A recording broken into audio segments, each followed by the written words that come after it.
What's up, guys? This is training day with Coach PJ. Today we're going through the partner glute ham raise.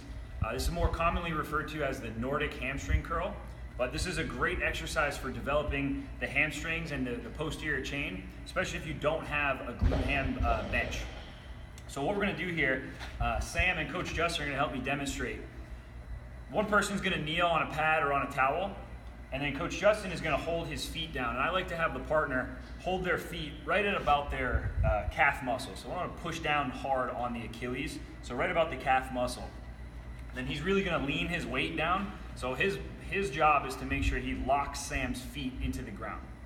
I want to make sure that the ankles are dorsiflex, so he's got his toes tucked up, and that his legs are straight out, straight back from his knees, so that his feet aren't touching together. So they're in a nice straight line, hip width apart. So go ahead and hold on to him. From this position, we want to make sure that Sam has his hips forward, so his shoulder and his hip are in a straight line the whole time. We want to maintain that line. And now Sam is going to start to fall forward as slow as he can, pulling his feet up into Justin's hands. As soon as he gets to the bottom, he's going to catch himself with his arms. So go ahead and demo again, and just hold at the bottom. He's going to catch himself with his arms, and now he's going to use just a little bit of a push-up, as much as he needs to assist him, and he's going to pull his legs into Justin's hands to help pull him back up. Go ahead. So demo with kicking your hips back. We want to make sure that he keeps his hips forward the whole time and maintains that shoulder over the hip. So do a demo where you kick your hips back when you come up. That one where his butt came up first, he's breaking position there. So if he does that, maybe his hamstrings are too weak to control the concentric portion, so we could just do the eccentric on the way down, or we can give him a box assisted. So now he can go down to the box, and it's going to shorten that range of motion a little bit, so we can just focus on that top end range of motion and work his way down to the ground. You saw in the video, Christina had some dumbbells.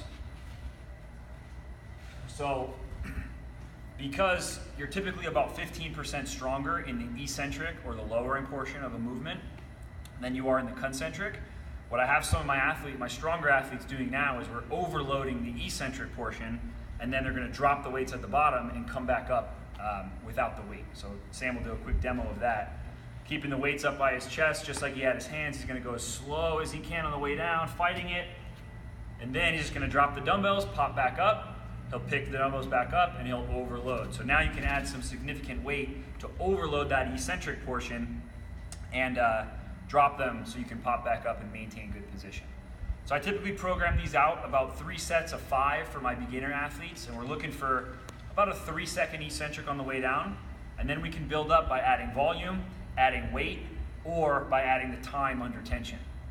So this is the Nordic hamstring curl or the partner glute ham raise.